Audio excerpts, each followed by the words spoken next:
Positive Day Gilivers, this is Dr. Gigi Disunga from My Can Change Project. Magandang gabi sa lahat ng mga Gilivers natin. And sa first time po tayo mapanood sa YouTube channel, thank you very much. Please subscribe. Click mo na po yan, Doc Gigi Disunga. Alright, so Thursday night ngayon at katatapos natin mag-coach kay Ma'am Annie sa Singapore. Thank you very much for the time, ma'am. And thank you for trusting me to help you to plan your finances. After namin mag-usap ni ma'am, nakapag-plan kami ng 5 investments na pwede niya gawin. Isa siyang OFW, working there for 15 years, and yet wala pa siya naiipon.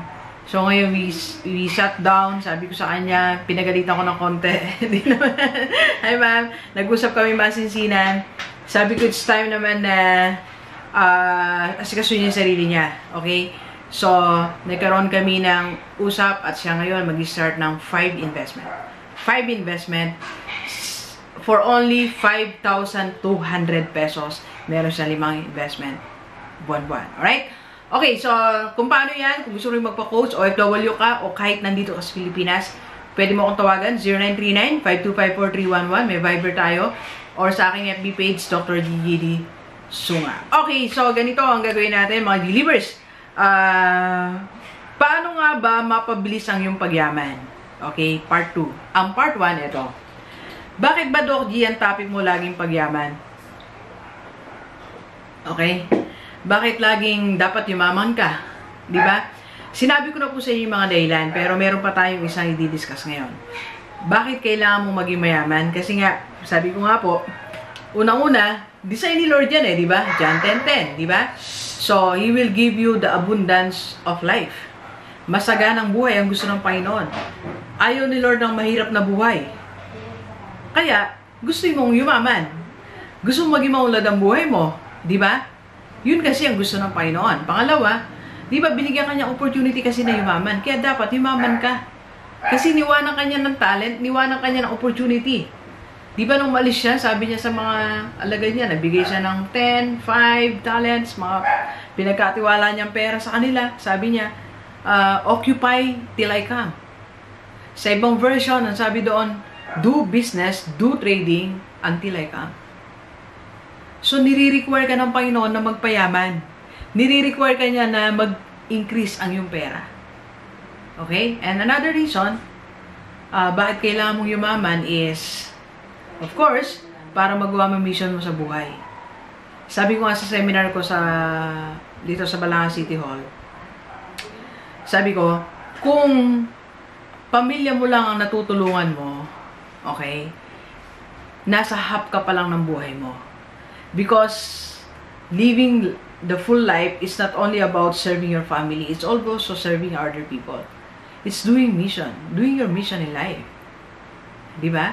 May mga iba pa tayo dapat tulungan hindi lang pamilya natin, diba? So, hanggat hindi mo pa sila natutulungan, kailangan mo pang yumaman para matulungan sila. Okay? And of course, sabi nga ni Ed Sheeran, to be happy. Happier. Sabi niya, happier, di ba? Para mas masaya ka, di ba rin? Pag mayaman ka, mas masaya ka Hindi po totoo yung sinasabi nilang na masaya ka kahit mahirap ka. Masaya ka, pero mas masaya kung may pera ka, di ba? Simple lang naman yan Saan mas masarap magkape? Sa Starbucks o dyan sa kinakapian mong bendo. Di ba? So, what I'm trying to say is, you can be happier pag mayaman ka. And, ito pa isang dahilan. Bakit kailangan mong yumaman? Ang sabi po ni Jim Rohn, ang paborito natin, Jim Rohn, it's not about, or sa buhay mo daw kailangan mangarap kang mayaman. But it's not all about the money na maipon mo. It's what you become during the process. Wow. Ulitin natin It's not about the millions of pesos. But it's about what you become in the process. Kasi pag ginugusto mong yumaman, nagiging masipag ka. And that's discipline. You become more disciplined habang yumayaman ka. Kasi mas nagiging maayos ka, nagigising ka ng maaga, and you're working so hard. At hindi ka na gumagawa ng mga maling bagay sa buhay mo. You're saying no to irrelevant things. Kasi meron kang mga priority sa buhay. Kasi nga gusto mong yumaman. And that's the process. And you become more disciplined. You become more dependable. You become more you become more risk taker. Diba? Yan ang nangyayari sa atin pag gusto nating yumaman. Nababago yung pagkatao natin. Yun ang sinasabi ni Jim Rohn. Okay? You are becoming the right person. The person na gustong mangyari sa ni Lord. You are expanding yourself. You are improving yourself during the process. Okay? So, kaya dapat kang yumaman. At hindi ka lang dapat yumaman. Dapat mabilis ang pagyaman mo para mabilis din pagbabago ng buhay mo. That's the essence of it. Okay? In the process, you are improving yourself. In the process, you are becoming more of the type of person na kung saan gusto ka ni Lord na dapat dun ka nauhubog. Alright? So, yan yung essence. Ayan yung meaning bakit gusto ko lagi na i-desire mo na maging mayaman ka. Okay? Alright? So, this morning, kung gabi mo ako pinapanood, tanghali, sabi mo sa sarili mo, gusto kong yumaman because I want to enjoy the process. Okay? You want to enjoy the process. And you want to subject yourself to that discipline. It's a school, it's a university na mapunta ka doon sa change na yon, sa process na yon, para ka maulma and, to become the best person that you can be. Alright? And so, paano naman, Doc G? Okay, nagets mo na yung reason, di ba? O, paano naman? Ano may gagawin mo para mabilis kang yumaman? Bakit mabilis kang yumaman? Kasi time na eh. Anong petsa na? Lalo doon sa mga 40. Taas nga po kamay, 40 years old, 50, 60. Kumbaga, malapit na tayo sa deadline. Hindi naman, Doc. Half-life pa naman. Midlife. O, nasa midlife ka na. Tama na yung kalahating ng buhay mo. Naghihirap ka, di ba? Hindi pa ba sapat yun? 50% ng buhay mo, naghihirap ka. Tama na yun. Yung 50% naman, enjoy mo naman siya. Okay? So, doon sa mga nagsisimula pa lang na, Doc, nasa 10% pala ako ng buhay ko. Bata pa ako. 20? That's good. Congratulations.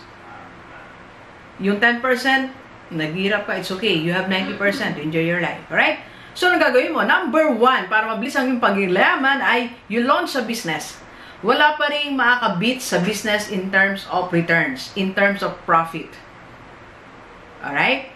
So, negosyo talaga. Negosyo talaga ang susi. Kaya sabi ko, you're asking me kung mag-invest ka or mag-negosyo ka, kumuha ka lang ng ordinary or regular investment like Sun Life and IMG Kaiser. Then, proceed to launching your business. Kasi ang business, unlimited ang pwedeng maging tubo niyan, maging kita niyan. Pag tinamaan mo yung, kumbaga, nasaktuan mo ang formula ng negosyo na yan, diyan kayayaman. Alright?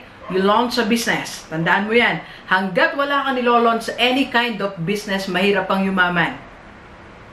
Mark that word. Alright? Mark my statement. Ulitin natin. Hanggat hindi ka naglo-launch kahit anong klaseng negosyo, hindi ka yayaman at hindi bibilis ang iyong pagyaman. Okay? You launch kahit ano lang, kahit anong negosyo, mag-online ka. Mag-reseller ka overrun. Di ba? Magbukas ka na kahit ano, tinda mo dyan sa bahay mo. Basta you start a business, kahit ano, you sell something. Alright? Okay, second, para mabilis ang pagyaman mo, you use 2 skills. Minsan, ala pa tayong skill na ginagamit eh. Di ba? Ang ginagawa natin araw-araw sa buhay natin, routine eh. Pinipili pa natin trabaho, yung madali. Nag-apply pa tayong matrabaho, yung napakadali, yung palakad-lakad lang. Di ba? Pasakay-sakay lang, pa-drive-drive. Dito lang ako, driver, magaan, di ba? O yun, magaan na yung buhay mo. Pero walang nangyayari. Di ba? So you use at least 2 of your skills para ka mabilis ang pagyaman. When I did this, doon ako bumilis yumaman. I use my skills. So, I speak, I vlog, I become a speaker, a vlogger. Ano pa po yung skill ko? Coach. Ngayon, katatapos natin mag-coach. Kahapon, sunod-sunod, 3 nights na tayo nagko-coach. And tomorrow, Saturday, meron tayong coaching. Sa personal po yon sa Quezon City. Yung gusto umabol, pwede pa kayong umabol. Mag-message lang kayo para ma-accommodate ko kayo. Okay? And third, para mabilis kang yumaman, pwede kang mag-invest, but you go to high-risk investment. Pwede tayong yumaman sa stock market eh. Why not, di ba? Ang dami ko na sinabi dyan na yumaman. Pero medyo matagal. 10 years, 15 years, 20 years.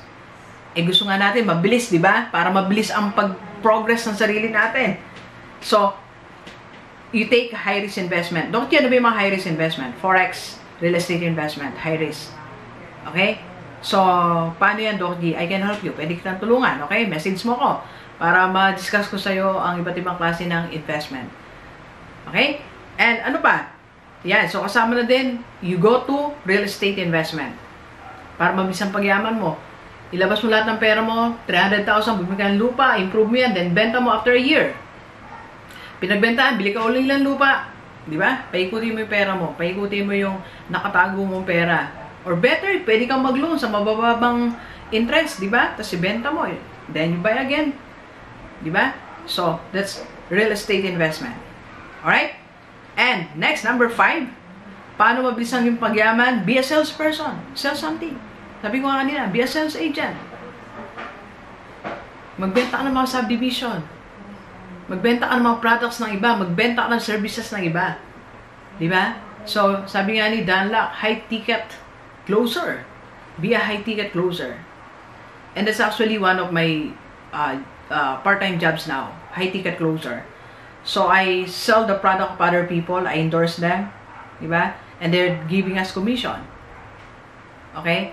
One of the companies na in-endorse natin, just this March, they are sending me 25,000 pesos. Nandiyan ba si Nanay Ren? Narinig ba? Hi, Nay! Did you hear that, Nay?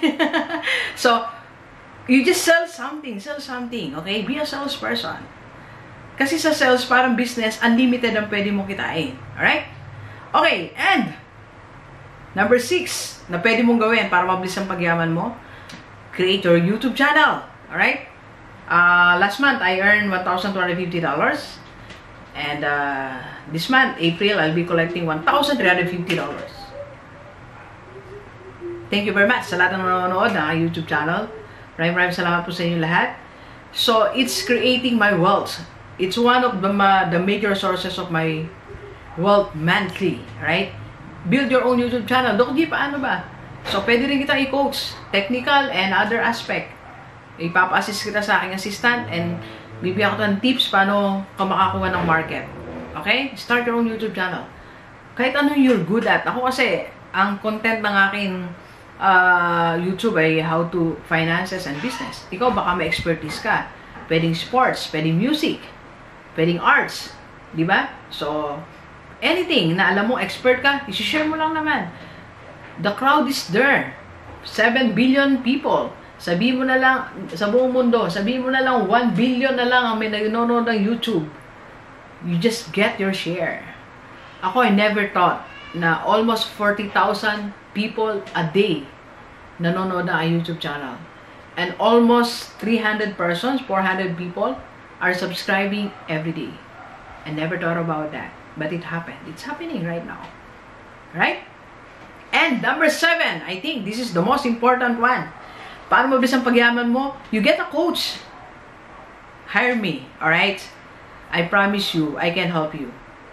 I can help you. Huwag ka na manghinayang sa ibabayad mo sa akin sa online. Let's say you'll be paying 4,000 online. Personal, you'll be paying 10,000, 15,000, depende sa layo mo.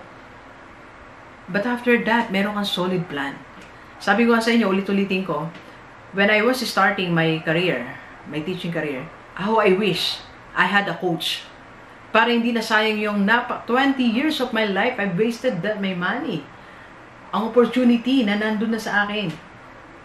Kung nagka-coach lang ako, kahit nagbayad ako ng 10,000, then 20,000, compare sa millions of pesos na nawala sa akin because I miss opportunities. But if I had a coach then, nakita ko lahat ng opportunities and I was able to invest, I was able to start earlier with my business. And that's the thing. That's the thing. Right? So ngayon, it's your chance.